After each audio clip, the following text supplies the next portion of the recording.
दोस्तों जिन लोगों ने मेरे से NSDL पाम का आईडी लिए हो तो उन लोगों के लिए ये वीडियो बहुत खास है, क्योंकि मैं यहाँ पे आईडी मैनेजमेंट के बारे में बताऊंगा। जिन लोगों के पास अभी तक ब्रांच आईडी नहीं आया है और पेमेंट कर दिए हो तो उन लोग वेट कीजिए, आपका आईडी बहुत जल्द आ जाएगा। तो जिन लोगों के पास आईडी आ चुका है, ट्रेनिंग हो गया है, इंस्टॉलेशन सब कुछ हो गया है, तो उन लोग ये वीडियो को मिस मत करना, क्योंकि यहाँ पे मैं बहुत कुछ बताने वाला हूँ जिसको आप जान के आसानी से पैन कार्ड बना सकते हो।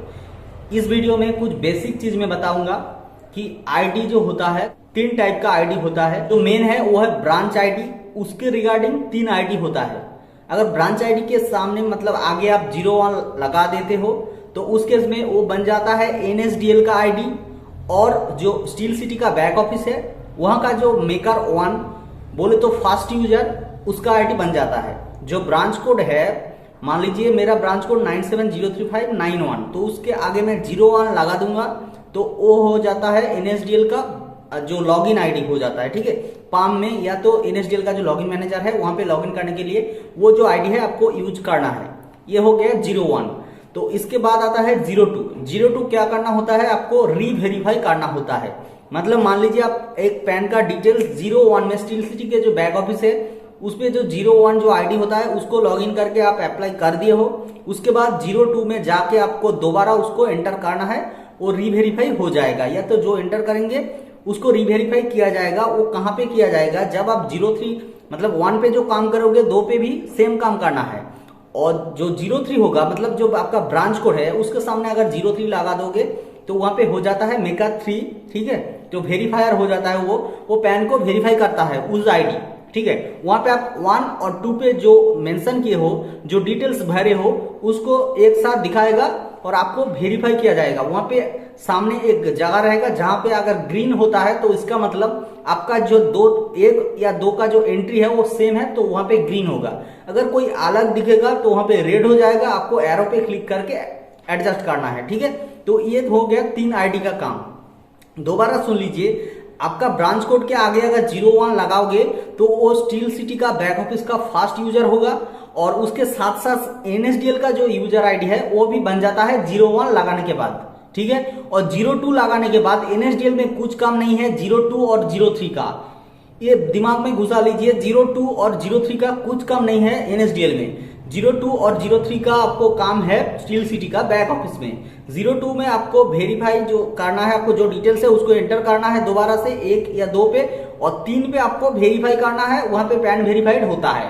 अगर 1-2 करके छोड़ दोगे तो आपका पैन कभी नहीं होगा। ठीक है, बहुत केस में हो जाता है, तो उसके बारे में आगे मैं वीडियो बनाऊंगा। तो अभी ये समझ लीजिए 1-2 को आपको एंटर करना है, 3 पे जाके वेरीफाई करना है, उसके बाद ही आपका पैन बनता है। वो होता है ऑफलाइन फॉर्म में, मतलब जिस फॉर्म मेरे हाथ में दिख रहे हो, अगर कोई बंदा या कोई कस्टमर आपके पास आता है ऐसे फोटो लेके और आधार कार्ड का जेरोक्स लेके पैन कार्ड बनाने, तो अगर ऑफलाइन में करना चाहते हो मतलब डॉक्यूमेंट्स देके करना चाहते हो, तो उस केस में आपके पास एक फॉर्म, ऐसा एक फॉर्म होना चाहिए 49A फॉर्म। इस फॉर्म को आपको कहां से डाउनलोड करना है, मेरे वीडियो के डिस्क्रिप्शन में देखिए एक मोबाइल नंबर होगा, तो उस मोबाइल नंबर पे आप व्हाट्सएप कर सकते हो, या तो मेरा मेल आईडी पे मेल कर सकते हो, तो वहां पे मैं आपको प्रोवाइड करा दूंगा। या तो आपको जब को आपको ट्रेनिंग दिया गया है, हो सकता है उस फाइल में आपको 49A फॉर्म मिल जाए, आप एक साथ 5, 7, 10 फॉर्म निकाल सकते हो, उसके बाद काम कर सकते हो। आगे पीछे ऐसे प्रिंट कर सकते हो, या तो अगर चाहे तो 2 पेज भी खर्च कर सकते हो, उसके बाद आपका कॉस्टिंग बढ़ेगा। इसलिए मैं एक पेज के सामने और पीछे एक पेज में कर लिया हूँ। ठीक है, तो दोस्तों इस फॉर्म के बारे में मैं बताऊंगा। तो यहाँ पे देखिए आपको ऐसे 2 फोटो चिपकाना है।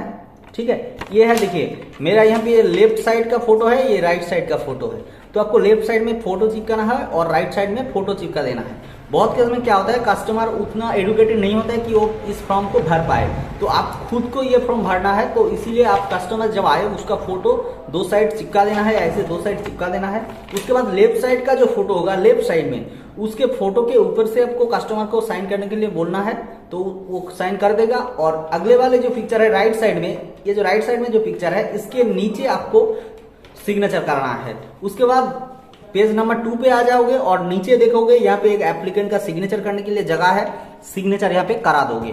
ठीक है, तो ये हो गया सिग्नेचर वाले केस का। और बहुत कस्टमर आता है वो सिग्नेचर नहीं कर सकते, वो फिंगर टिप्स देगा, ठीक है, इंक यूज करके। तो उस केस में आप फोटो और पेपर ये दोनों को लगा के ऐसे आपको एक फिंगरप्रिंट लेना है उसका, और इसके नीचे एक लेना है, और पीछे यहाँ पे आपको एक लेना है फिंगरप्रिंट। उसके बाद फॉर्म को कैसे फिल करना है दोस्तों आप देख सकते हो, आशा करता हूँ आप पढ़ पा रहे हो।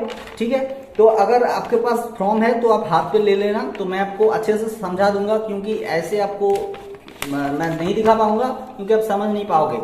तो देखिए जो 1 नंबर पॉइंट है वहां पे आपको श्री करना है, अगर मेल है तो श्री करना है, और मैरिड वोमेन होता है तो उस केस में SMT करना है। ठीक है, और अगर आपके पास ऐसे अनमैरिड कोई वोमेन आता है तो उस केस में आपको कुमारी करना है। ठीक है, और उसके बाद यहाँ पे लास्ट नेम आपको लिख देना है। पांच जो वर्ड होता है उसका जो एक एक अल्फाबेट एक एक घर में लिखना है, एक साथ एक घर में 2 लेटर आपको नहीं लिखना है। ठीक है, लास्ट नेम फर्स्ट नेम, जो लोग जानते हैं फॉर्म फिलअप करते हैं तो वो लोग आसानी से कर पाएंगे। तो ये हो गया 1 नंबर। 2 नंबर में आपको लिखना है कि पैन कार्ड के ऊपर क्या नाम आप प्रिंट कराना चाहते हो। मान लीजिए आपका नाम एक है और आप कोई आपका दूसरा नाम पैन कार्ड पे प्रिंट करना चाहते हो, तो उस केस में आपको जो दूसरे नंबर पर जो ऑप्शन है तो वहां पे आप नेम लिखेंगे। यहाँ पे लास्ट नेम फर्स्ट नेम का कोई चक्कर नहीं है, आप फर्स्ट नेम पहले लिखिए, लास्ट नेम बाद में लिखिए 2 नंबर पे, और 1 नंबर पे लास्ट नेम पहले और फर्स्ट नेम उसके बाद लिखेंगे। ठीक है, उसके बाद 3 नंबर पॉइंट में है, 3 पे है, यहाँ पे आप अलग कोई दूसरे नाम पे जाना चाहते हो कि नहीं, तो उस केस में हम लोग नो करेंगे। ठीक है, नो करेंगे तो 3 नंबर चला गया। 4 नंबर पर आपको जेंडर देना है, मेल फीमेल देना है, आसान बात है। और 5 नंबर पॉइंट पे ये जो 5 नंबर है ये बहुत ही इंपॉर्टेंट है, आपको डेट ऑफ बर्थ ठीक से आधार कार्ड में जैसा है वैसा ही यहाँ पे लिखना है। ठीक है, 6 नंबर पर आपको क्या लिखना है, उसका फादर का नेम, मतलब जो कैंडिडेट है उसका पिता का नाम लिखना है। ठीक है, अगर आपके पास कोई फीमेल कस्टमर आता है वो मैरिड है तो उस केस में आधार कार्ड में उसका हस्बैंड का नाम रहेगा, फादर का नाम नहीं रहेगा, तो उस केस में आपको पूछना है उससे कि आपका फादर का नाम क्या है, तो वहां पे सर्टेन आपको लिख लेना है। ठीक है, तो उसके बाद आता है, देखिए नीचे और एक ऑप्शन है 6 नंबर पे एक ऑप्शन है कि select the name of either father और मदर नेम, मतलब किसका नाम आप पैन कार्ड पे प्रिंट करना चाहते हो, पिता का या माता का। अगर फादर का होगा तो पिता का होगा तो फादर का आप टिक कर दोगे। अच्छा, 7 नंबर पॉइंट बहुत इंपॉर्टेंट है, यहाँ पे आपको एक ट्रिक आपको काम में लेना है जिससे आपका जो कस्टमर सर्विस है वो बेहतर हो जाए। बहुत केस में क्या होता है, बहुत लोग सिर्फ एड्रेस लिख देते हैं, तो वहां पे क्या होता है जो पिता का नाम है वो या तो हस्बैंड का नाम, वो पैन कार्ड के जो खाम होगा ना, जो पेपर होगा, जो एनवेलप होगा वहां पे प्रिंट नहीं होगा, तो जो पोस्टमैन जाएगा वो आसानी से ढूंढ नहीं पाएगा। ठीक है, तो इस केस में आप क्या करेंगे, जो पहले जो ऑप्शन है फ्लैट, रूम, डोर और ब्लॉक नंबर, 7 नंबर पॉइंट की मैं बात कर रहा हूं, तो वहां पे आप लिख दोगे उसका हस्बैंड का नेम, तो WO वाइफ ऑफ, देखिए हस्बैंड का नाम लिख देंगे। उसके बाद आप विलेज, पोस्ट, पुलिस स्टेशन सब कुछ लिख देंगे, वेस्ट बंगाल या तो आपका स्टेट जो होगा वो लिख दीजिए, एरिया पिन कोड और कंट्री इंडिया।